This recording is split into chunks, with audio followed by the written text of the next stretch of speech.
네, 성도 여러분 안녕하셨습니까?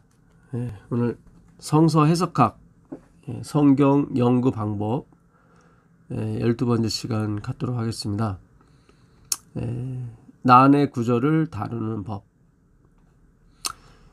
또 우리 주의 오래 참으심이 구원이 될 줄로 여기라. 우리가 사랑하는 형제 바울도 그 받은 지혜대로 너희에게 이같이 썼고 또 그 모든 편지에도 이런 일에 관하여 말하였으되 그 중에 알기 어려운 것이 더러 있으니 무식한 자들과 굳세지 못한 자들이 다른 성경과 같이 그것도 억지로 풀다가 스스로 멸망에 이르느니라. 베드로서 3장 15절 16절 말씀입니다.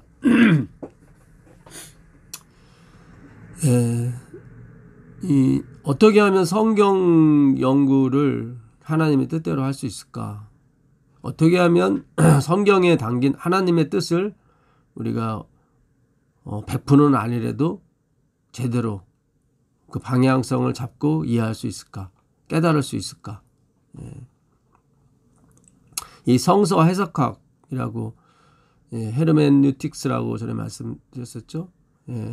헤르메니우스라는 그 신, 그러니까 신이 있는데 그 신은 이렇게 신의 뜻을 전달해 주는 신이에요.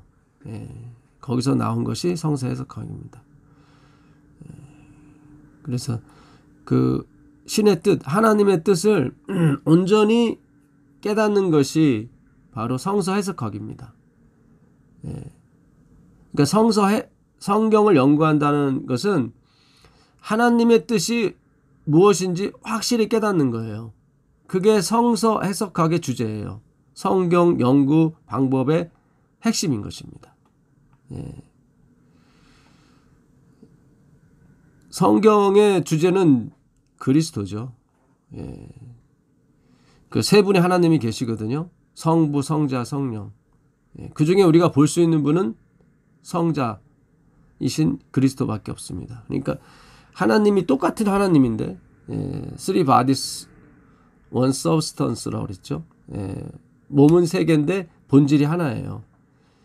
그러니까 한 분만 알면 돼요. 성령을 알든지 성자를 알든지 성부를 알든지 한 분만 알면 되는데 세 분 중에 우리가 볼 수 있고 이렇게 알 수 있는 분은 예수님 한 분밖에 없어요. 그러니까 그분만 알면 나머지 부분을 알아요.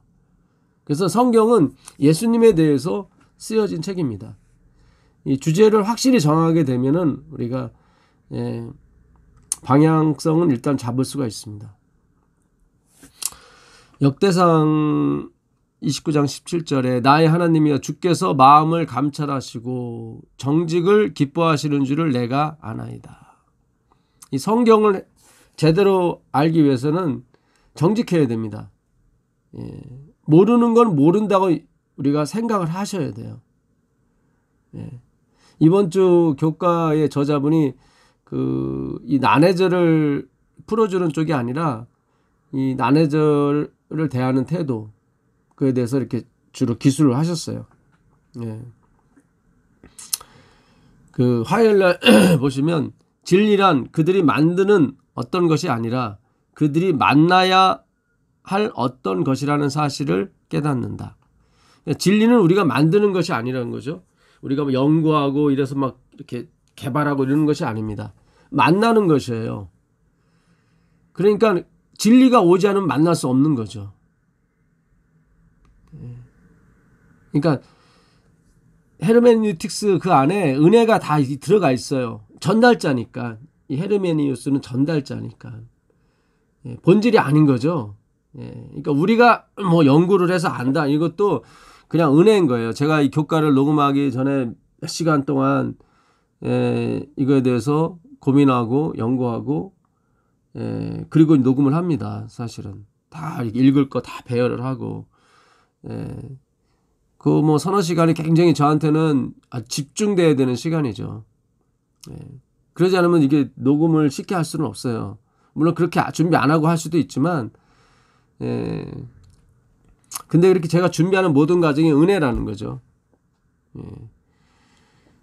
제가 지금까지 이 뭡니까 예수님을 믿은 지가 37년이 됐는데 중학교 3학년 때부터 하나님은 저에게 그러니까 겉으로 봐서는 제가 연구하고 뭐 도서관도 가고 국립중앙도서관도 가서 그 마르틴 루터의 책도 읽고 주석책도 보고 또 예정에 대해서도 그때 공부하고 그랬던 것이 하나님의 인도하심이 없었으면 안 됐어요.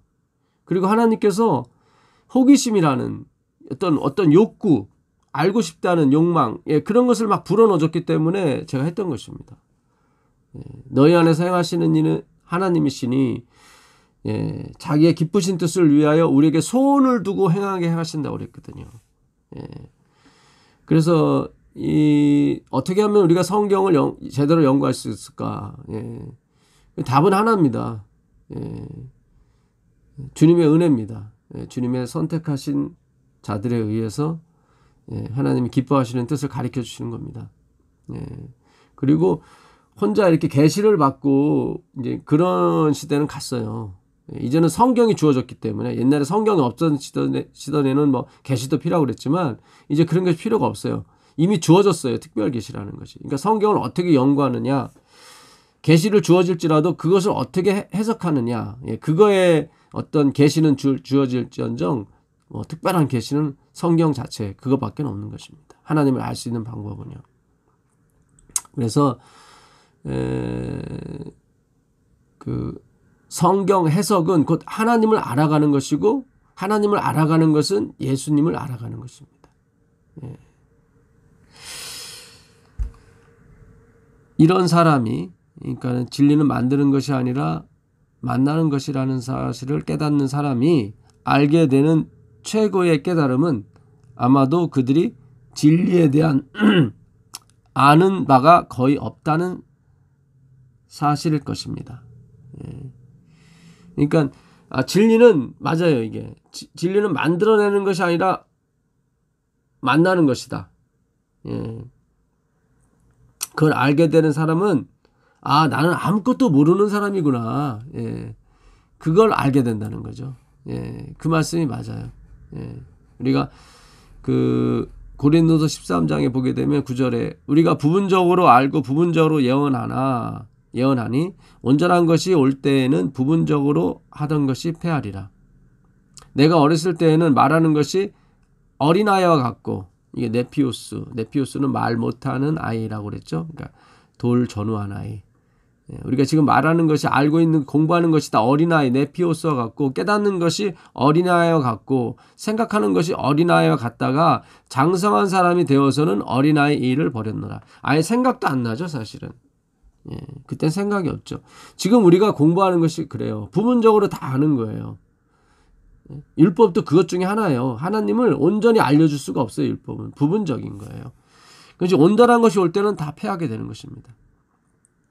우리가 지금은 거울로 보는 것 같이 희미하나 그때는 얼굴과 얼굴을 대하여 볼 것이요. 지금은 내가 부분적으로 아나 그때는 주께서 나를 아는 것 같이 내가 온전히 알리라. 주님이 재림하실 때 얘기하는 거예요. 그러니까 그때까지는 우리가 지금 보고 듣고 배우는 모든 것을 지금은 우리가 의지를 하지만 다 버려야 될 것입니다. 그러니까 아는 것이 하나도 없다 이 말씀이에요. 이번 주 교과의 저자분은 계속 그 겸손함을 요구합니다. 맞습니다. 성경은 항상 나는 처음부터 다시 시작한다는 생각을 가지셔야 돼요. 제가 이거 알고 있는 것을 지금 말하는 것이 아니라 준비한 것을 얘기한다는 걸 다시 한번 말씀드리고 싶습니다. 그러니까 제가 준비하지 않으면은, 그러니까 준비한다는 얘기는 노력이 아니라 하나님께 받아야 된다는 뜻이죠. 계속 저는 또 수요일에 할 거 받아야 되고 안식일에 할 거 받아야 되고 이미 다 깨달은 게 아니에요. 굉장히 중요합니다. 목회에 임하시는 분이나 가르치는 곳에 직분을 맡으신 분은 항상 그 생각을 가지셔야 돼요. 우리는 배우는 습관이 필요해요. 그것이 누가 됐든지 그것이 무엇이 됐든지 한 포기 풀에서도 우리는 진리를 배울 수 있거든요. 예수님 몫으로 오셨다는 것은 정말 겸손한 자만이 진리를 받을 수 있다는 거예요. 그분이 대제사장이나 유명한 고관대장으로 오셨다면 더 쉬웠을 텐데 아니에요. 그러면 진리를 받을 수가 없어요. 왜냐하면 섞이게 되니까 그는 고관대장이다. 그는 뭐 대제사장이다. 이런 거 섞여버리니까. 그러니까 제가 마지막 사업은 평신도들에 의해서 맞춰진다고 한 화이트의 기별을 적극적으로 지지하는 이유 중에 하나가 그거예요. 100% 진리를 전해야 되고 받아야 되기 때문에. 마가복음 6장에서는 예수님께서 목수의 아들로 오셨는데 그가 유명한 설교를 하셨는데 많은 사람이 깨달았어요. 그리고 깨닫기보다는 너무 감동했어요. 이 사람이 누구냐 그랬더니 목수의 아들이다. 그러니까 배척하는 거예요. 예수께서 거기를 떠나서 고향으로 가시니 제자들도 따르더라. 안식일이 되어 회당에서 가르치시니 많은 사람이 듣고 놀라 이르되 이 사람이 어디서 이런 것을 얻었느냐. 이 사람이 받은 지혜와 그 속으로 이루어지는 이런 권능이 어찌 됨이냐. 이 사람이 마리아의 아들 목수가 아니냐. 야고보와 요셉과 유다와 시몬의 형제가 아니냐. 그 누이들이 우리와 함께 여기 있지 아니하냐고 예수를 배척한지라.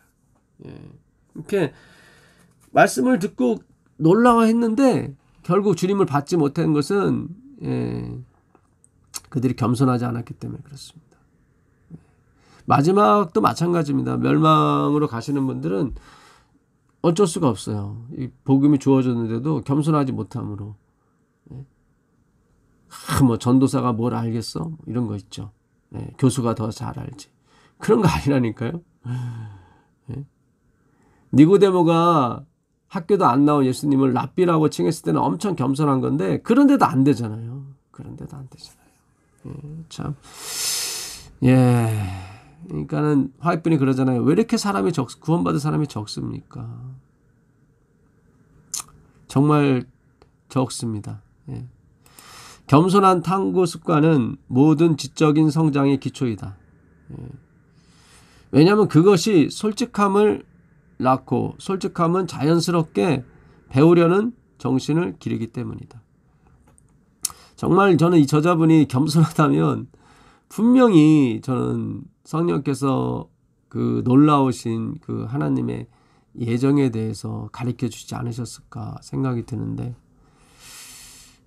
참 이게 쉽지 않습니다. 알아요. 다 아는데 어떤 지위에 앉게 되면은 그게 안 되나 봐요. 섞이기 때문에.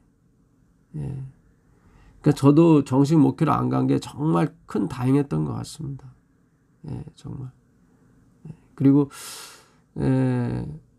목회를 하시는 분도 참 한번 생각해 볼 필요가 있어요. 이제 점점 마지막이 시작이 됐는데 진짜 마지막이요. 이 코로나 이전의 생활은 아마 거의 볼 수가 없을 것입니다. 이제 우리가 무엇을 위해 살아야 될지를 이제는 고개를 들 때가 왔습니다. 전엔 숙였어요. 다 땅의 것을 봤어요. 나의 것을 보고. 이제 머리를 들어서 예수님을 볼 때가 됐습니다. 나의 지위와 이런 것들은 다 이제 멸망으로 넣어질 그런 재료에 불과할 것입니다. 제가 은영이가 가끔씩 제 딸이 물어봐요. 예수님에 대해서. 그리고 어떤 건 이해가 안 된다고 그러고 보이지 않는 분을 왜 우리가 보는 것처럼 믿어야 되냐고 그러고 여러 가지 질문을 하는데 하나님께서 이런 대답을 넣어주셨어요. 은영아 언젠가 그 예수님이 너를 찾아올 때가 있을 거야. 그때를 기다리라고. 그러니까 오늘 그 기억절 베드로서 거기서 기다리라고 또 나오지 않습니까? 억지로 풀려고 하지 말아라. 제가 이렇게 풀리는 이 성경 구절들은 전에 다 궁금했던 구절들이었어요. 사실은 37년 전부터 계속 궁금했었습니다. 저는 책 읽기를 정말 싫어했던 사람이에요. 놀기를 좋아했고. 근데 성경을 7번 읽고 그것도 자세히 읽고 쉽지 않죠. 성경 참 재미없는 책이고 어떤 면에서는 어려운 책입니다. 근데 그걸 7번씩이나 읽었고 막 그 주석까지 다 그냥 애연의신까지 다 읽고 줄쳐가면서 읽고 참 은혜예요. 하나님이 그렇게 은혜로 시작하신 거예요. 제가 마르틴 루터의 그 많은 도서 중에 어떻게 그 예정에 대해서 하나님이 글로 들어가게 하셨을까? 그것도 신기하고요. 정말 하나님께서 찾아오실 때가 있습니다. 원래는 우리가 파고 파야 돼요. 원래는 파고 파야 진리를 알까 말까인데 원래는 그건데. 그래서 화이프는 그래도 그런 구절이 많아요. 보화를 찾듯이 막 파야 된다. 근데 원래는 그건데, 그러니까 율법도 마찬가지. 원래는 너가 율법 다 지켜야 되고 정말 깨끗해야 구원받는데 원칙은 그건데 하나님께서 은혜로 이렇게 십자가의 은혜로 그분의 희생으로 주신 거다. 참 이게 중요합니다. 하나님이 세상을 이처럼 사랑하사, 여러분 잘 아시는 요한복음 3장 16절에 있는 말씀인데, 하나님이 세상을 이처럼 사랑하사 독생자를 주셨으니 이는 저를 믿는 자마다 멸망치 않고 영생을 얻게 하려 하심이라. 하나님이 그 아들을 세상에 보내신 것은 세상을 심판하려 하심이 아니요 그로 말미암아 세상이 구원을 얻게 하려 하십니다. 여기서 하나님이 그 아들을 세상에 보내셨다고 했을 때 보내시다라고 쓰인 동사 헬라어가 아포스텔로예요. 아포스텔로. 이 아포스텔로란 뜻은 내쫓다 그런 뜻입니다. 내쫓다. 유기하다. 우리가 가끔씩 그 뉴스에 나오죠. 미혼모가 자기가 기를 능력이 없으니까 아기를 어느 집 앞에 유기하고 가죠. 심지어 그거는 좀 나은 편이고 아기를 버리는 경우도 있습니다. 그때 쓰는 동사가 아포스텔로, 아포스텔로입니다. 물론 보내다는 뜻도 있지만 내쫓다, 유기하다 그런 뜻도 있는 거예요. 그러니까 하나님이 그 아들을 내쫓으신 거예요. 그러니까 참 우리가 이 언어라고 하는 거, 하나님이 선택하신 헬라어, 히브리어 정말로 호기심을 가지셔야 돼요. 그런 게 있구나. 우리가 누굽니까? 에녹이 하나님과 300년 동안 동행했다. 그때 동행하다는 단어도 연구하다, 함께 가다, 알아가다. 그러니까 동행하는 게 그거 알아가는 거고 연구하는 거고 연습하는 거구나. 그거예요. 자꾸 연습하는 거예요. 우리는 자꾸 행함으로 가려고 하고 하나님은 믿음으로 가게 하시려고 하고. 그 알미니안주의가 있습니다. 알미니안주의. 그러니까 칼빈주의에 맞서서 1609년에 태동한 게 알미니우스인데, 칼빈은 이제는 잘 아시다시피 튤립 사상이죠. 튤립. 전적인 타락, 토탈 어프로비티. 전적인 타락입니다. 그 다음에 unconditional election. 그러니까 무조건적인 선택이죠. 무조건적인 선택. 그 다음에 limited appointment. 제가 까먹었네요. 그러니까 그 제한적 속죄입니다. 그러니까 어느 특정한 무리, 특정한 어떤 하나님의 선택된 백성들을 위해서만 돌아가신 거예요. 그 다음에 뭡니까? 저항할 수 없는 은혜. irresistible grace. 저항할 수 없는 은혜. 아까 어톤먼트네요. 속죄가 어톤먼트. 마지막으로 perseverance of saint. 성도의 견인. 하나님께서 한번 시작하신 일 끌고 가시는 것은 끝까지. 그러니까 한번 구원은 영원히 가는 거예요. 끝까지 구원시키시는 거예요. 그게 성도의 견인인 것입니다. 이게 튤립이라고 하는데 첫 문자를 따서 이게 칼빈주의에 대항한 것이 알미니안주의인데, 알미니안주의는 이제 그는 보편적 구원론이죠. 보편적 구원론. 그러니까 하나님이 다 구원하셨고 각자의 선행된 하나님이 주신 선택의 의지에 따라 각자가 구원받는 거예요. 그러니까 다 구원받을 수도 있고 하나도 구원 못 받을 수도 있어요. 예. 근데 연애신에 의하게 되면은 십자가는 죄 지은 사람뿐만 아니라 죄 짓지 않은 사람까지도 위해서 십자가가 필요하다는 거예요. 왜냐하면 십자가가 없었다면 다 넘어갔대요. 그러니까 그냥 선택의 의지에다만 맡겨놨으면은 예수님만 그냥 헛되이 돌아가시고 아무도 예수님 선택하지 않는 거예요. 화이트는 그렇게 얘기를 했어요. 그러니까 화이트도 조금은 알았던 것 같아요. 근데 이 성경에 보게 되면 그 예수님을 못 박은 사람들, 그 시편에 보게 되면 그 예수님을 못 박은 그 사람들도 이미 생명책에 있었습니다. 예. 이게 굉장히 중요해요. 예. 그래서 그 시편 기자가 그래요. 그들을 그 생명책에서 이렇게 지워달라고. 예. 그게 시편 69편에 나와 있습니다. 시편 69편 28절에 보시면 예. 그들을 생명책에서 지우사 의인들과 함께 기록되지 말게 하소서. 그러니까 이미 예수님을 못 박은 사람들도 생명책에 있었던 거예요. 예. 21절 보게 되면 그들이 쓸개를 나의 음식물로 주며 목마를 때에는 초를 마시게 하였나이다. 그러니까 그 예수님을 십자가에 못 박은 사람들이 쓸개를 음식물로 쓸개탄 포도주를 줬었죠.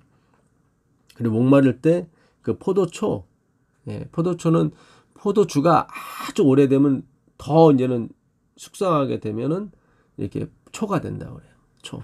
예. 그렇게 그 예수님을 못 박은 사람들이 어디? 하나님의 생명책에 있었다니까요. 예. 이 생명책은 요한복음 13장 가보겠습니다. 요한복음 13장 8절에 가보면 이미 창세 전에 있었습니다. 창세 전에. 요한복음 13장 8절. 죽임을 당한 어린 양의 생명책에 창세 이후로 이름이 농명되지 못하고 이 땅에 사는 자들은 다 그 짐승에게 경배하더라.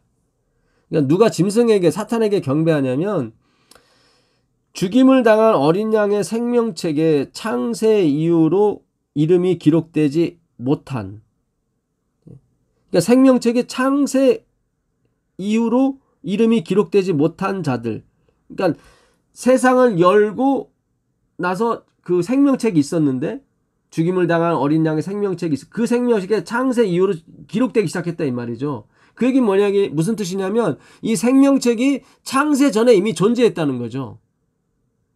근데 이 생명책이 뭐냐면 일찍이 죽임을 당한 어린 양이에요. 죽임을 당한 어린 양. 예, 과거예요. 그러니까 이미 2000년 전에 십자가에 달려있는 그 예수 그리스도는 그냥 어떤 면에서 그림자에 불과하고 실체가 이미 죽었었단 말이죠. 이거 굉장히 중요합니다.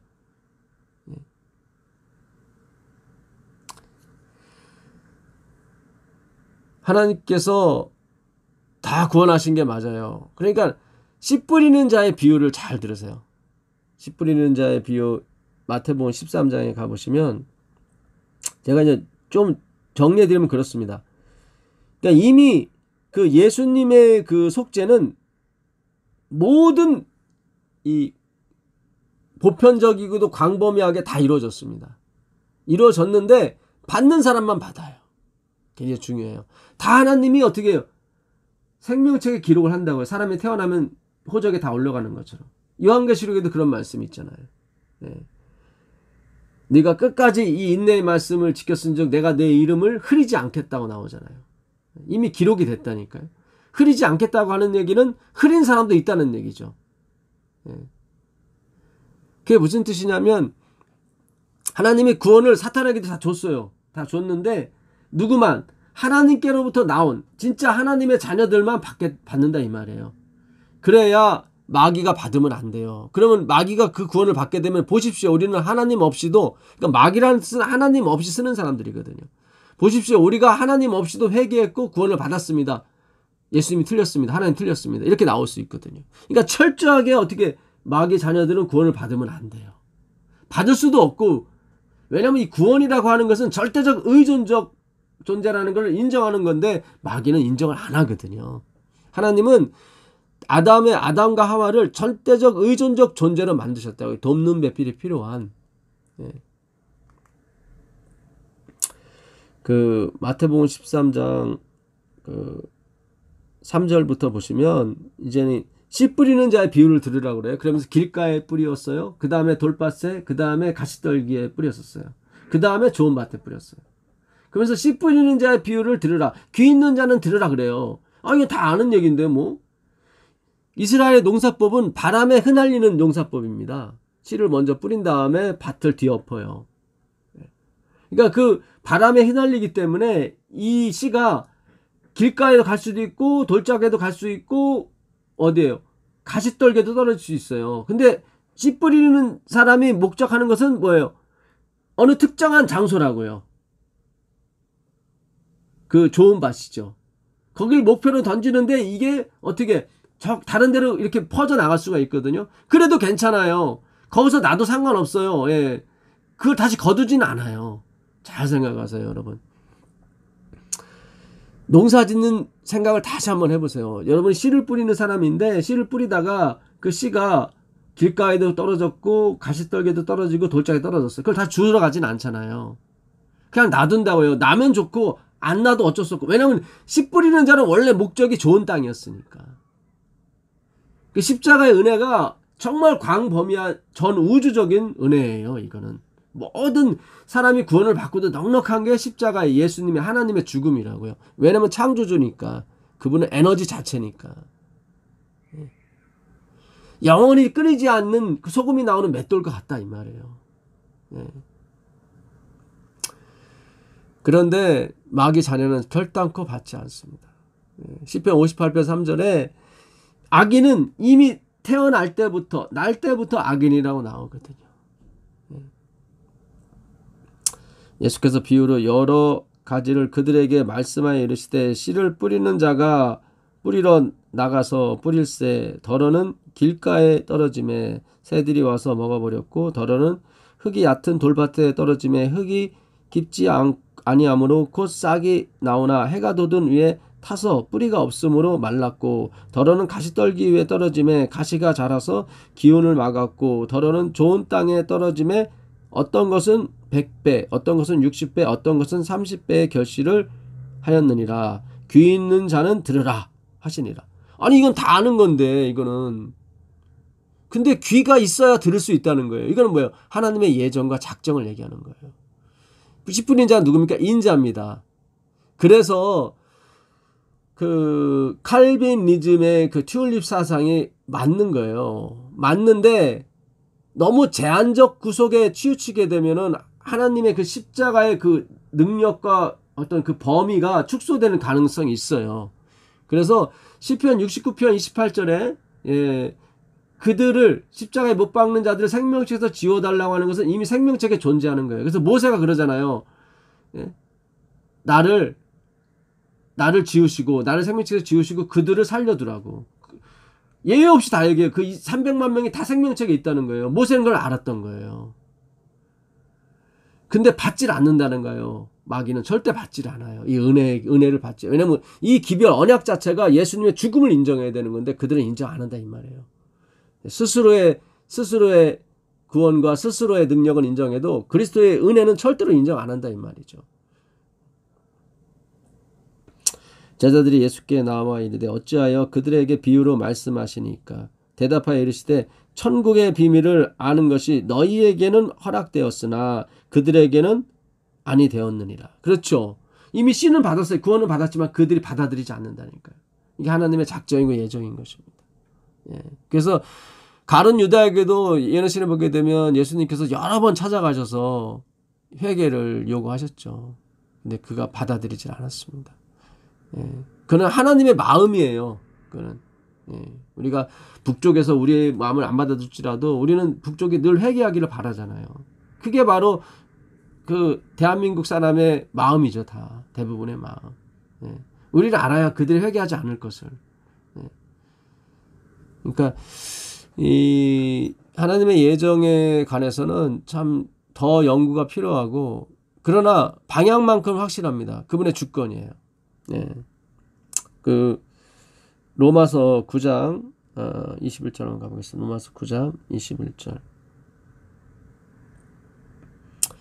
토기장이가 진흙 한 덩이로 하나는 귀히 쓸 그릇을 하나는 천이 쓸 그릇을 만들 권한이 없느냐. 만일 하나님이 그의 진노를 보이시고 그의 능력을 알게 하고자 하사 멸하기로 준비된 진노의 그릇을 오래 참으심으로 관용하시고 또한 영광받기로 예비하신 바 긍휼의 그릇에 관하여 그 영광의 풍부함을 알게 하고자 하였을지라도 무슨 말을 하리요. 이 그릇은 우리니 곧 유대인 중에서뿐 아니라 이방인 중에서도 부르신 자니라. 우리라고 나와요. 성경에 나서 우리는 그 하나님이 긍휼의 그릇을 가리키는 거예요. 모든 그릇을 가리키는 게 아니라. 예. 디모데전서 그 2장 4절에도 그런 말씀이 있죠. 하나님은 모든 사람이 구원받기를 바라신다고 할 때 그 모든 사람은 바로 누굽니까? 구원받는 우리를 얘기하는 거예요. 예. 하나님은 모든 사람이 구원을 받으며 진리를 아는 데 이르기를 원하시느니라. 하나님이 원하시면 다 돼야 되거든요. 예. 근데 안 돼 버리게 되면 하나님은 확률상 0.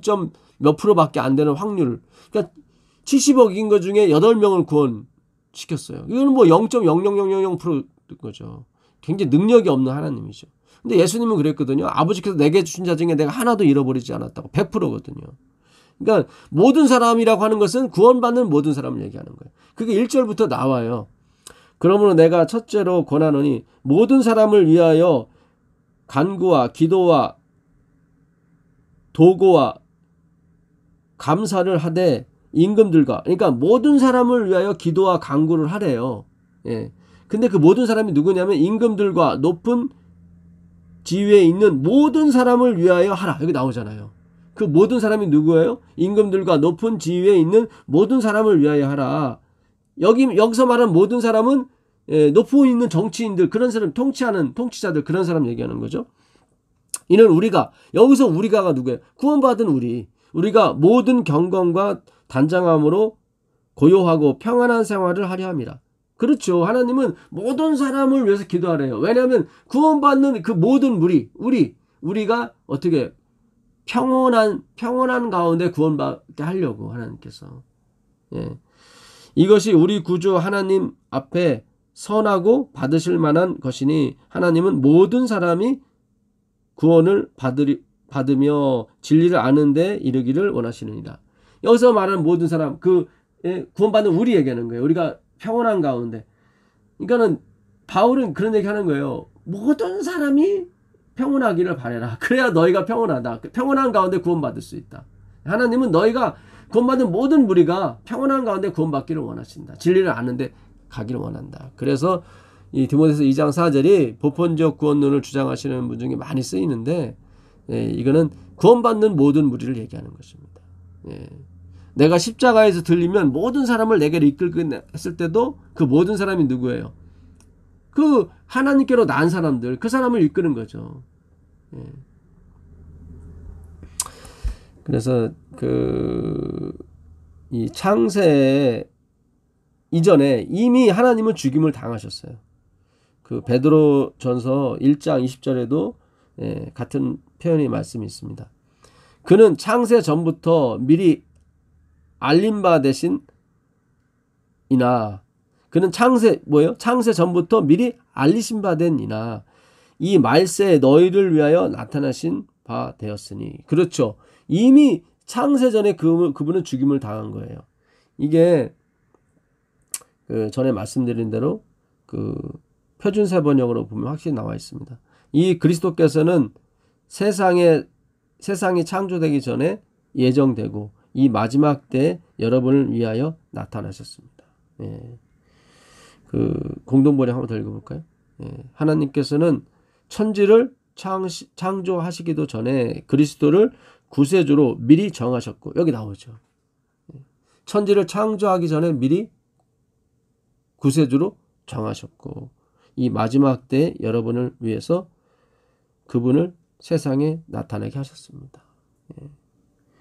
그러니까 하나님이 어떻게 우리를 구원하셨냐면 예수님을 내쫓았어요. 아포스텔로. 아포라는 말은 절대적인 거거든요. 엘리 엘리 라마 사막다니 했을 때 사박트 전에 말씀드린 사박트. 예. 사박다니는 이제 나를 버리셨습니까? 그런 뜻이거든요. 사박트는 홀로 남겨두다 그런 뜻이에요. 홀로 남겨두다. 그러니까 아버지께서 예수님을 내쫓으셨고 그 대신에 그러니까 예수님 자기 아들을 어떻게 아낌없이 주셨단 말이죠. 그냥 유기하셨어요. 로마서 8장 32절에 아낌없이 주셨어요. 아드님을. 뭐 생각도 안 하시고 주셨어요. 그게 신의 품성이에요. 내가 만든 아담과 하와 그 자손들이 다 죽게 됐다. 그리고 예수님을 내쫓았어요. 내쫓으시고 우리를 구원하셨다니까요. 그러니까 이 큰 역사로 이게 구원을 보셔야 되는 거지. 우리 행위 중에 뭐 율법의 행위가 나오고 안 나오고에 집착을 해가지고 우리가 죄인이냐 죄인 아니냐 뭐가 죄냐 죄가 아니 거기에만 몰두한 나머지 그 십자가를 못 봤단 말이죠. 내가 은혜를 굳이 패하지 않는다고 하잖아요. 하나님께서. 그 얘기는 무슨 뜻이냐면 전에 말씀드린 것처럼 은혜를 패할 정도로 아주 방종하고 있거든요.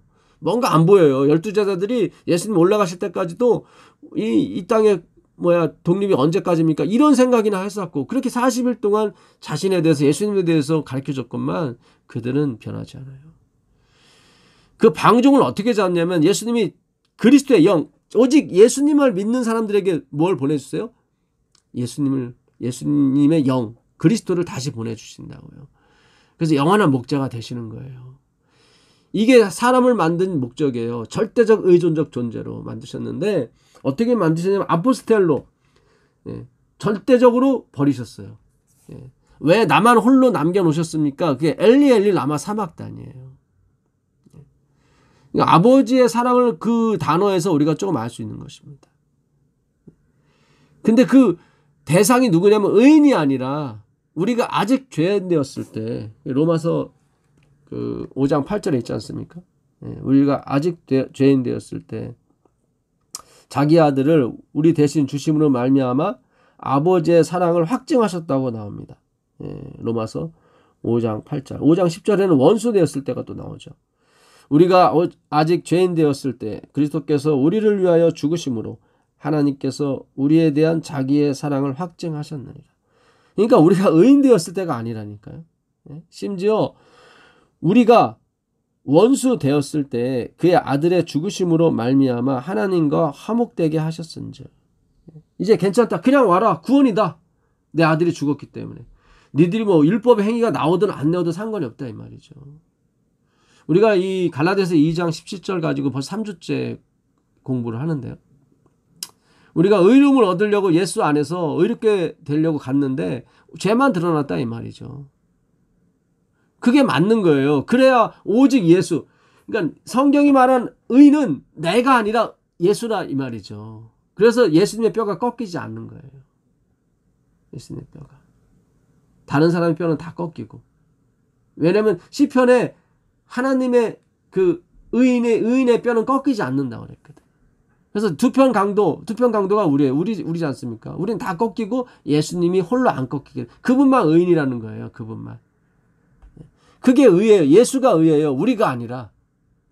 우린 붙어서 고린도서 15장 23절에 우린 그에게 속해서 붙어서 구원을 얻는 거예요. 어부지리로. 차별이 없어요. 우리가 도덕적으로 봤을 때 차별이 없는 거예요. 그러니까 성령은 우리가 생각하는 도덕과 윤리를 잘 지킨 사람한테 오는 게 아니에요. 그렇게 올 수도 있어요. 근데 그것 때문에 오는 게 아니라 이 말이죠. 우물가의 여인이 도덕적과 윤리적으로 봤을 때는 정말 더럽죠. 라합도 마찬가지고. 근데 그들에게 성령이 임하지 않습니까? 왜냐하면 성령은 깨끗게 하시는 영이기 때문에 그래요. 더러운 곳에 가시는. 비둘기는 어둠을 향해 돌진하는 새가 비둘기예요. 성령을 상징하지 않습니까? 그러니까 오늘 우리가 공부를 그동안 계속 반대를 했던 거예요. 베레아에 있는 사람들은 데살로니가에 있는 사람들보다 더 신사적, 너그러워서 간절한 마음으로 말씀을 받고 그것이 그리한가 아니한가 성경을 상고하더라. 사도행전 17장 11절입니다. 하나님은 이미 성경에 계시하신 말씀을 부정하지 않으신다. 하나님은 항상 성경과 일치하시며 성경의 기자들을 통해서 우리에게 전하신 것들을 확증하시고 확장하신다. 성경이에요. 성경으로 돌아가셔야 돼요. 연애신이 아니라 성경입니다. 연애신은 성경으로 인도하기 위한 작은 빛에 불과한 것입니다. 성경이 가리키는 게 뭐예요? 예수 그리스도. 그리스도 예수. 내가 내 아들을 내쫓아버렸다. 이제 와라. 이거 엄청난 복음이. 내쫓아버려. 내가 유기시켰다. 내 아들을 유기시켰다. 사박다니. 엘리 엘리 라마 사박다니. 내가 이렇게 했다. 근데도 걸로 안 가고 자기 의로 간단 말이죠. 상관없습니다. 창녀가 됐건 뭐 세리가 됐건 상관이 없습니다. 민족을 배반했건 상관없습니다. 무엇이든지 소유할 만한 가치가 있는 것은 열렬하고 인내성이 있는 노력이 없이는 얻지 못한다. 원래는 그래요. 정말 열렬하고 정말 노력이 있어야 되는데 예수 십자가, 예수님의 은혜, 예정에 의해서 그냥 값없이 주어지는 거예요. 우리한테. 저한테도 마찬가지고. 그러니까 율법이나 연애신은 원래는 이건데 원래는 이렇게 점도 없고 흠도 없이 진짜 어떤 인간적인 잣대로 봤을 때예요. 하나님으로 봤을 때 점도 없고 흠도 없고는 예수의 보혈밖에 없는 거예요. 씻는 수밖에 없는 거예요. 우리가 생각하는 점도 없고 흠도 없고는 진짜 도덕과 윤리를 완전 무결한 사람을 얘기하는 거고, 원래는 그렇게 가야 되는데 하나님이 우리에게는 그렇게 안 하셨다는 얘기죠. 왜요? 십자가의 보혈로. 열심히 일하지 않고는 영적 사물에 대한 지식을 얻을 수가 없다.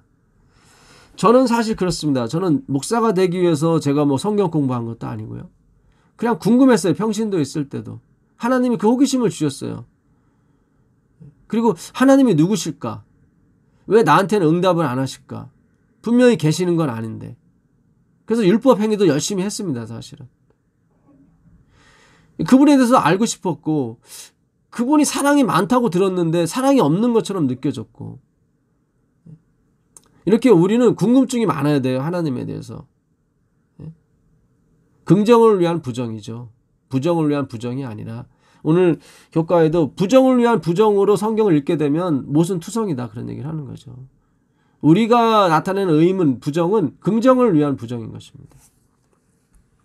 진리의 보석을 얻고자 하는 자는 마치 광부가 땅속에 묻혀있는 귀중한 광석을 얻으려고 땅을 파는 것처럼 파지 않으면 안 된다. 교육제 258페이지입니다. 맞습니다.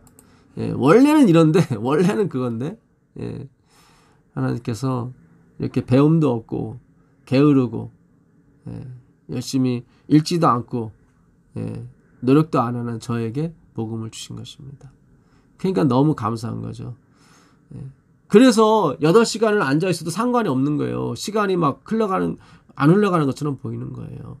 남이 봤을 땐 제가 노력하는 것처럼 보이지만 아니에요. 저는 알죠, 그거를. 그래서 제가 하늘에 가게 된다면 제 머릿속에 있는 면류관을 제가 쓸 수 있을 수가 없어요. 예수님 앞에서는 나 뜨거워서. 다른 사람 앞에서는 쓸 수 있을지 모르겠지만 속여서 내가 한 것처럼. 그러나 예수님 앞에서는 내가 이거를 벗지 않을 수가 없는 거예요. 요한계시록 4장 10절에 24장로가 여기서 땅에서 구원받은 예수님이 하늘 승천할 때 같이 올라갔던 사람들 있지 않습니까? 부활한 사람들. 그 사람들이 그 면류관을 그 보좌 앞에 다 내던지지 않습니까? 다른 사람은 또 겸손하다고 할지 모르겠지만 그게 아니에요. 목사와 복음교역자에게 보내는 증언 105페이지에 보게 되면 성경이 가르치는 바를 이해하기 위해서는 성경을 어떻게 연구해야 하겠는가? 우리는 통해하는 심령, 배우고자 하며 기도하는 심령으로 하나님의 말씀을 탐구해야 된다. 통해야 돼요. 우리는 내가 지식을 좀 가졌다고 자랑하려고 하고, 내가 좀 남보다 먼저 안다고 남을 지시하고 가르치려 들려고 했고, 그걸 통해하셔야 돼요. 그거를. 우리는 유대인들처럼 우리 자신의 사상과 견해에는 전혀 오류가 없다고 생각해서는 안 된다. 이거 엄청난 말씀입니다. 유대인들은 자신의 생각과 견해에는 전혀 오류가 없다고 생각했어요. 근데 화이트는 그래요. 오늘날 정말 재치를 안칠 예수의 이름권이 있다면 그들은 자신의 견해와 사상에 전혀 오류가 없다고 생각해서는 안 된대요. 안 된대요. 오늘 제가 이 알미니안주의는 하나님이 100만 번 돌아가셔도 내가 선택하지 않으면 소용이 없다는 거예요. 그러니까 나의 선택이 절대적인 의지인 거죠. 구원받는. 십자가는 보충적으로 있는 거죠. 그렇게 되는 거예요. 아주 무서운 교리입니다, 사실은.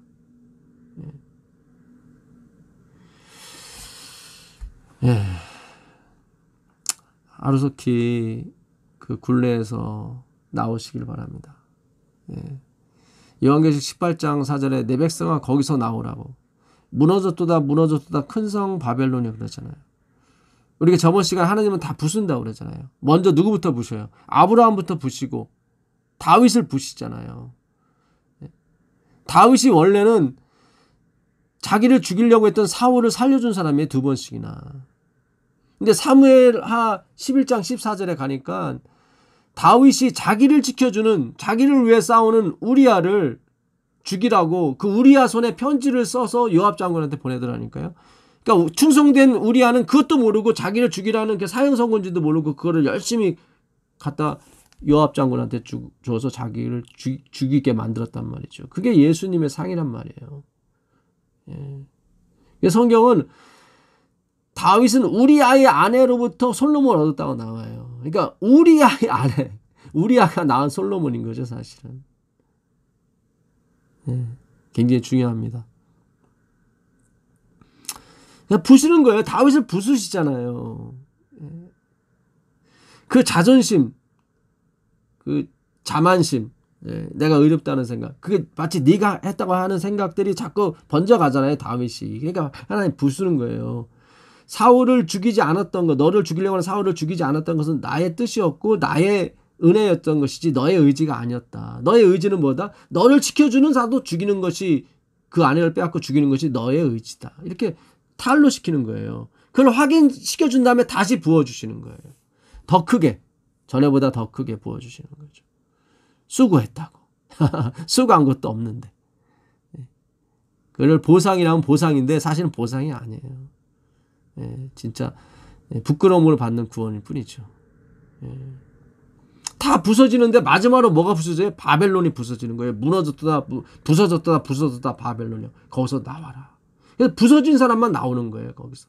그리고 계시록 19장에 예수님이 흰 백마를 타고 오셔서 심판을 행하시고 끝이 나는 거예요. 20장에서는 천년기 후에 다시 이제는 예수님이 거룩한 성 예루살렘 준비된 백성들과 예비된 신부들과 함께 어떻게 해요? 이 땅에 다시 내려오시고 삼림, 죽었던 자들이 다시 다 모든 사람이 부활시키고 거기서 마지막 그 파노라마처럼 하늘에 그들의 일생에서 개입하셨던 그리스도의 그 놀라우신 모습들을 보고 그들이 자기를 죽여달라고 한다고요. 그리고 끝나는 것입니다. 이 땅은 다시 재개발이 돼서 엄청난 그 하늘의 본부가 되는 거죠. 변방 중에 변방이었는데 이 지구가 하나님이 이 땅에 뭐예요? 이 성소가 되심으로 말미암아 이 땅에서 영원토록 계시는 것입니다. 그리고 21장, 22장에 이제는 그 새하늘과 새 땅이 어떤 모습인지 다시 조명해 주는 거죠. 그래서 18장 4절에 내 백성아 거기서 나와로 끝나는 거예요. 나오는 걸. 그리고 크게 외칩니다. 나오면서 크게 외치는 거죠. 야고보서 4장 6절 하나님이 교만한 자를 물리치시고 겸손한 자에게 은혜를 주신다. 야고보서 4장 6절입니다. 정말로 우리는 이걸 받을 만한 사람이 아니에요. 여러분 성경에서 미련한 사람은 진짜 안 좋다고 나오는데 그보다 더, 그러니까 차라리 미련한 사람이 낫다고 했을 때 어떤 경우에 낫냐면 교만한 사람과 있을 때 차라리 미련한 사람이 더 낫다고 그래요. 교만은 패망의 선봉이라고 그럽니다. 패망의 선봉. 겸손하게 반성하는 마음만이 빛을 볼 수 있다. 엘렌 지 화이트이 1907년 8월 22일에 쓴 리비란 헤럴드지가 있습니다. 이게 리비란 헤럴드지가 아니라 어드벤트 리뷰 앤드 세베스 헤럴드. 아 맞네요. 리비안 헤럴드. 인도를 받겠다는 겸손한 마음, 그리고 구원의 지식을 알아내겠다는 탐구의 정신으로 하나님의 말씀에 나오는 모든 사람은 성경이 무엇을 말하고 있는지 깨닫게 될 것이다. 당연히 예수님이죠. 성경이 예수님을 말하고 있다는 것을. 근데 이렇게 쓰면 되는데 그것은 예수님이다라고 하는데 안 썼어요. 이거를 그냥 모든 사람은 성경이 무엇을 말하고 있는지를 깨닫게 돼요. 정말 겸손한 마음으로 성경을 탐구하려고 하고, 저는 진짜 내가 박사를 할지라도 저는 아는 게 하나도 없습니다. 내가 박사를 공부했더니 오히려 내가 모른다는 사실만 확인시켜 준 것뿐이네요. 이렇게 겸손하게 하나님 말씀을 받고자 하는 사람들에게는 성경이 무엇을 말하고 있는지 깨닫게 해준대요. 당연히 예수님인데 여기 그렇게 안 하고 성경 공부하라는 거죠. 그러나 성경이 허용하지 않은 정신을 말씀 연구에 끌어들이는 자들은, 그러니까 성경이 허용하지 않는 정신이 있어요. 이게 인본주의예요. 니고데모 갖고 있었던 율법주의. 성경을 다 나 자신에 적용시키는. 그런 자들은 성경 연구로부터 성경이 부여하지 않은 정신을 도출해낼 것이다. 당연하죠. 예수 그리스도가 아닌 다른 거, 섞인 거. 하나님은 무관심한 마음에는 말씀하시지 않으신다. 열심히 신학교 다니고 열심히 목회했지만 하나님은 그 무관심한 마음에는 말씀하지 않으신다. 그분은 스스로 불경하고 더럽혀진 자에게는 가르침을 허용하지 않으신다. 우리는 불경이 창녀 이 생각하죠. 그게 아니에요. 인본주의적 생각한 게 불경이라니까요. 우리가 전에도 한번 공부했었죠. 이스라엘아 왜 치마를 올리고 다리를 벌리고 있느냐 막 그러잖아요. 에레미야서나 이사야서나. 언제 이사야 사람들이 그랬어요. 얼마나 정숙했는데요. 바리새인이나 쿰난 공동체나 에세나파나 열심당원이나. 근데 하나님은 그것보다 더 큰 음란이 있는데 그게 너희 교만이다. 교만이다. 참. 오죽하셨으면 예수님 이 땅에 오셔서 창기들과 세리들과 친구를 맺으셨을까요? 구원이 뭔지를 분명하게 가르쳐 주시는 거예요. 나는 의인을 부르러 온 것이 아니라 죄인을 부르러 왔다.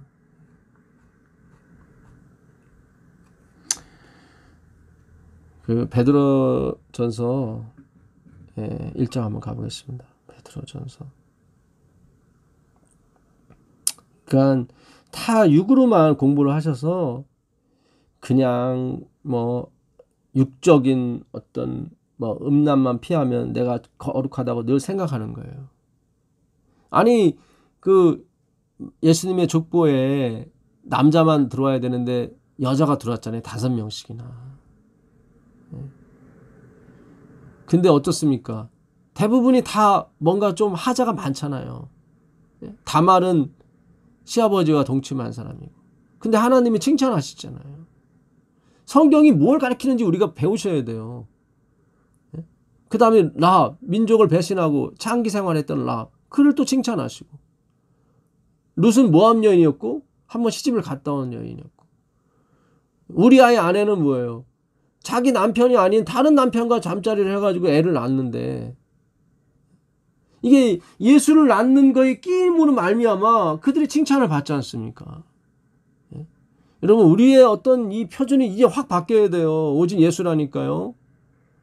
다른 거 아니라니까요. 율법이 됐든 뭐가 됐든 예수를 알라고 준 거란 말이에요. 예수 믿으라고. 예수님 믿으면 되는 거예요. 그럼 율법이 이루어지는 거예요. 왜냐하면 예수님이 율법의 본질이니까요.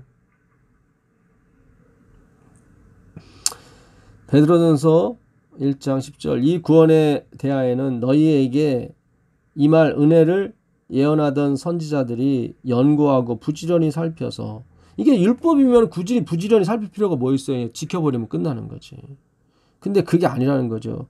자기 속에 계신 그리스도의 영이 그 받으실 고난과 후에 받으실 영광을 미리 증언하여 누구를 또는 어떠한 때를 지시하는지를 상고하니라. 이 섬긴 바가 자기를 위한 것이 아니요 너희를 위한 것임이 계시로 알게 되었으니 이것은 하늘로부터 보내신 성령을 힘입어 복음을 전하는 자들로 이제 너희에게 알린 것이요 천사들도 살펴보기를 원하는 것이니라. 이 복음에 관하여는 하나님이 보내신 성령에 의해서 알게 해주셨고 천사들도 살펴보기를 원하는 거다. 뭐 월경 있는 사람은 부정하고 그 사람이 만졌던 것을 앉았던 것을 만진 사람은 다 부정하고 그거를 가르쳐 주려고 율법을 쓴 게 아니란 말이죠. 율법 앞에서는 그 누구도 뭐예요? 의로울 수 없다는 거죠. 하나님 앞에 의로울 수 없다는 거죠. 그리스도께 가라는 거예요. 예수님 믿으라는 거예요. 예? 그러면 의다. 그것이 의다. 예수님 자체가 의다. 너희가 의가 아니라. 그러므로 너희 믿음의 허리를 동이고 근신하여 예수 그리스도께서 나타나실 때 너희에게 가져다 주실 은혜를 온전히 바랄지어다. 여기 나오잖아요. 예수님께서 우리에게 은혜를 마지막에 주신데 예수님 오실 때 그 전까지는 은혜를 받아야 되는 은혜를 필요로 하는 존재란 말이죠. 다 부정한 백성들이라 이 말이에요. 너희가 순종하는 자식처럼 전에 알지 못하던 때에 따르던 너희 사욕을 본받지 말고 이 알지 못하던 때가 뭐예요? 제사법, 자기 행위, 율법의 행위로 구원받으려고 했던 거, 십계명을 철저히 지켜서 구원받으려고 했던 이게 다 뭐예요? 전에 알지 못하던 때에 따르던 너희 사욕이란 말이죠. 이게 뭐 음란 그런 걸 얘기하는 게 아니에요. 예? 이게 18절에 보게 되면 더 자세히 나와 있어요. 18절에 보시면 18절 보겠습니다. 너희가 알거니와 너희 조상이 들려준 헛된 행실에서 대속함을 받은 것은 여기 나오잖아요. 아니 이들은 의가 아닌 것에 의분을 막 일으켰고 성전을 부시러 오게 되면 자기 목을 내놨고 안식일을 얼마나 철저히 지켰는지 몰라요. 근데 뭐라고 그래요? 너희가 알거니와 너희 조상이 들려준 헛된 행실이라고 나오잖아요. 그 조상들이 알려준 예수 그리스도 외에 자기의 의를 가리켰던 그거 얘기하는 거예요. 15절에 오직 너희를 부르신 거룩한 이처럼 너희도 모든 행실에 거룩한 자가 되라. 이게 바로 우리의 뭐 도덕과 윤리를 지키라는 것도 물론 있겠지만 그런 쪽이 아니에요. 이거는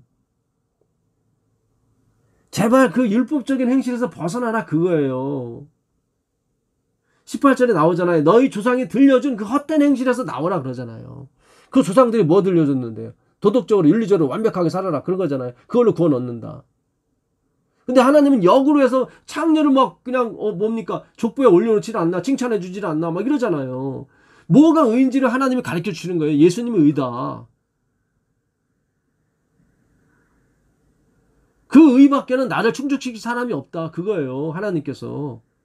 너희 열심과 노력으로는 세 발의 피에 피도 안 된다. 태평양 바다에 물 한 모금을 머문 비둘기가 가져온 그 물 한 방울밖에 안 된다. 너희들의 의가 평생을 쌓아놓은.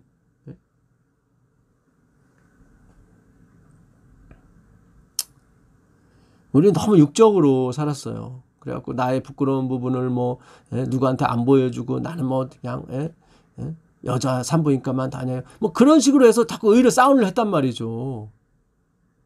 어차피 우리 육체는 다 불타 없어질 거라니까요. 이거는. 이 썩어질 육체가 썩지 않을 육체로 해주시는 것 뿐이에요. 너무 거기에 포커스를 맞췄어요. 우리는 너무 거기에. 여러분 보고 음란히 행하라 그런 뜻이 아니에요. 성령이 임하셔야 우리가 거룩함에 들어갈 수가 있습니다. 기록되었을 때 내가 거룩하니 너희도 거룩할지어다 하셨느니라. 그분이 거룩의 특징이 뭡니까? 자기가 해놓고 전혀 나타나지 않는 거 있죠. 우리는 죽어요. 그러면 우리는 나타내지 않으면 임금님기는 당나귀 말하지 않으면 우리는 우울증 걸려요. 하나님만 할 수 있는 거예요. 그거는. 우린 칭찬해야 되고 칭찬받아야 살고 그렇습니다. 그러니까 우리는 맨날 회개해야 되는 거예요. 우리는 자랑해야 돼요. 무슨 소리라도 자랑해야 돼요. 우리는. 제 설교와 제 연거에도 다 제 약간의 자존심과 자만심, 자긍심이 다 들어가 있습니다. 사실은. 저 매일 회개해요. 주님. 뭐 내가 매일 회개한다고 이것도 또 자긍심이 될 수 있는데 저는 회개조차 할 수 없는 사람입니다. 사실은. 내가 거룩하니 내가 낯승이니 너희도 낯승 될지어다 그런 뜻이에요. 이 외모로 보시지 않고 각 사람의 행위대로 심판하시는 이를 너희가 아버지라 부른즉. 우린 창기가 더럽다고 그러고 우린 다 외모로 판단하죠. 그의 직업으로 판단하고. 하나님은 그렇게 판단 안 하세요. 그 행위대로 심판하세요. 하나님의 영광을 도둑질하는 그 행위. 너희가 아버지라 부른즉 너희가 나그네로 있을 때를 두려움으로 지내라. 이 두려움이 뭐겠어요? 자기가 하나님 되지 말래. 나그네라는 거예요. 우리는 낫싱리스라는 거예요. 돈이 많다고 지위가 높다고 영원히 가는 게 아니에요. 그거는 하나님은 그렇게 외모로 보지 않으세요. 너희가 알거니와 너희 조상이 들려준 헛된 행실에서 대속함을 받은 것은 은이나 금같이 없어질 썩어질 것으로 된 것이 아니요. 여기 나오죠. 은도 안 썩는데 여기는 은도 썩는다고 나오잖아요. 그만큼 하나님의 의는 진짜 안 썩습니다. 오직 흠없고 점없는 어린 양 같은 그리스도의 보배로운 피로 된 것이니라. 아멘. 예. 여러분 베드로가 확실하게 복음을 전하고 있는 거예요. 지금 너희 조상이 들려준 그 헛된 행실에서 빨리 나오고 오직 점없고 흠없는 의롭고 보배로우신 피로 된 것이니 그는 창세전부터 미리 알림받으신 이나 이 말세에 너희를 위하여 나타나신 바 되었느니라. 이게 그거예요. 근데 그분이 어떻게 등장을 하세요? 23절에 보시면 23절 보겠습니다. 그래서 성경에 말하는 순종은 예수를 믿는 걸 순종이라고 하는 거예요. 율법을 지키는 게 아니라요. 율법을 지키는 것보다 더 확실한 의가 나오게 됐습니다. 예수님 믿게 되면. 하나님 보시기에 좋은 의 말하는 거예요. 23절에 너희가 거듭난 것은 썩어질 씨로 된 것이 아니요 썩지 아니할 씨로 된 것이니 살아있고 항상 있는 하나님의 말씀으로 되었느니라. 그게 하나님의 말씀이라는 거예요. 주님께서. 보혈이 하나님의 말씀이라는 거예요. 보혈을 통해서 너가 거듭나게 되고 너희가 어떻게 해요? 썩어질 육체에 썩지 않을 거로 바뀌는데 어떻게 하나님 말씀으로. 하나님 말씀으로. 그러므로 모든 육체는 풀과 같고 그 모든 영광 행위의 영광이겠죠. 풀의 꽃과 같나니 풀은 마르고 꽃은 떨어지되 오직 주의 말씀은 세세토록 있도다 하였으니 너희에게 전한 복음 이 복음이 이 앙겔리온 이 복음이 기쁜 소식이 곧 이 말씀이니라. 아멘. 우리가 정말 이미 확정은 됐습니다. 기쁜 마음으로 파세요. 성경. 우리는 모든 성경이 다 그리스도의 대속을 가리키고 있음을 그분의 희생과 그분의 내쫓기심 그분의 유기로 표현되고 있음을 그것도 이미 창세 전에 그분은 내쫓김 당했고 유기되셨습니다. 이걸 우리가 상상이 안 되죠. 그렇죠? 원수를 위해서 어떻게 내 딸을 내어줍니까? 그건 말도 안 되는 소리죠. 우리가 개미를 위해서 내 딸을 내줍니까? 말도 안 되는 소리죠. 그것도 미리 유기를 시켜요? 이게 의로운 사람을 위해서는 우리가 그럴 수도 있죠. 가끔씩. 성경은 우리가 아직 죄인 되었을 때 얘기하는 거예요. 의를 위해서 죽는 사람이 혹 있거니와 그게 나오지 않습니까? 아포스텔로 완전히 유기되신 거예요. 누가요? 예수 그리스도께서. 여전히 방종하고 있는 여전히 죄 가운데서 즐거워하고 있는 여전히 교만한 가운데 즐거워하고 있는 여전히 자기가 가지고 있는 것에 자랑하고 있는 그 사람들이 얘기하는 것입니다. 그 사람들을 대상으로 하나님이 유기시킨 거예요. 누구를? 예수 그리스도를요. 그러니 우리가 예수 안에서 의롭다고 갔다가 죄인으로 된다 해서 그것이 무슨 상관이 있겠습니까? 우리에게 확정해 주신 구원이 감사할 뿐이고 어떻게 해서 그 아들을 완전히 아포스텔로 완전히 유기시켰는지 우리는 이해할 수가 없는 거죠. 그것도 창세 전에. 그를 예정이라고 하고 약정 언약이라고 하는 것입니다. 언약. 우리가 언약 유언이라고 번역이 된 그 언약 디아데케 그 디아데케의 어원은 이 데케 티뎀인데 디아는 바이의 영어의 바이. 데케에 의해서. 그게 언약이에요.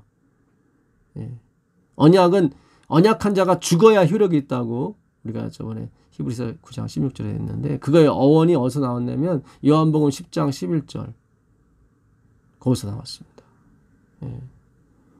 내가 내 목숨을 버리노라. 버린다. 선한 목자는 자기 양을 위해서 자기 목숨을 버리거니와. 그게 요한복음 10장 11절, 15절, 17절, 18절. 그게 디아데케예요. 버려야 돼요. 그래 언약이 이루어져요. 육이 되셔야 돼요. 육이. 버려져야 돼요. 그게 디아데케 언약이에요. 말도 안 되죠. 근데 우리는 지금까지 언약을 내가 지켜야 될 언약으로 생각했고 처음엔 그렇게 생각하는 게 맞죠. 근데 실패를 봤습니다. 주님이 와서 아들이 있다고 했을 때 웃어버렸죠. 그래서 파기했습니다. 언약을. 그랬더니 예수님이 오셔서 자기가 그 파기된 언약의 대가를 치르시고 새로운 언약을 세워주셨죠. 자기 목숨을 유기시킴으로 내쫓음으로 내어줌으로 디아데케 언약인 것입니다. 이 언약은 그 언약한 사람이 죽어야 효력이 있는 것입니다. 내가 죽어야 효력이 있는 게 내가 순교당해야 효력이 있는 게 아니에요. 순교는 없어요. 순교는 한 분밖에 없어요. 예수 그리스도밖에. 그분만이 순교자시고 그분만이 의의 참된 증인이신 것입니다. 우리가 영원히 그분의 그 버려짐, 내어 쫓김, 내쫓겨졌다니까요. 아들을 내어 쫓으시고 우리를 불쌍히 여기사 그것도 막 창기질하고 도둑질하고 강도질하는 그 사람들을 그 아들 방에 따뜻한 방에서 목욕시키고 아들 옷 입히고 그랬단 말이죠. 그리고 그 아버지가 기뻐해요. 그거를. 그 아들이 얼마나 사랑하는 아들인지 몰라요. 창세기 22장 2절에 가보시면 내 사랑하는 독자라고 나오는데 그 사랑한다는 게 유일무이하게 사랑하는 그런 뜻이에요. 아샤브란 뜻이. 아샤브가 유일무이하게 사랑하는 내 독자. 그거를 나에게 번제로 드리라 했단 말이죠. 그러니까 아브라함이 조금 하나님의 사랑을 조금 실제 드리지는 않았잖아요. 조금 거기서 뭔가 공유한 거예요. 그걸 우리의 고난이라고 하는 거예요. 사실은 따끔 할례 받는 거예요. 우리가 받은 고난은 그거에 잠깐 그냥 내가 그렇게 아쉬워했던 지위, 아쉬워했던 돈들, 재산들 이게 뭐 살짝쿵 이렇게 없어지는 것처럼 보이잖아요. 내가 아쉬워했던 사업들, 유일무이하게 사랑했던 사업, 아들, 딸들, 뭐 남편, 부인 뭐 그런 거 있지 않습니까? 그것을 잠시 뺏겼다 다시 찾는 거죠. 사실은. 근데 그걸 고난이라고 우리는 자꾸 하나님한테 왕왕대지 않습니까? 왜 납니까? 왜 뭐 그러잖아요. 계속. 결국 다시 주신다고요. 다시.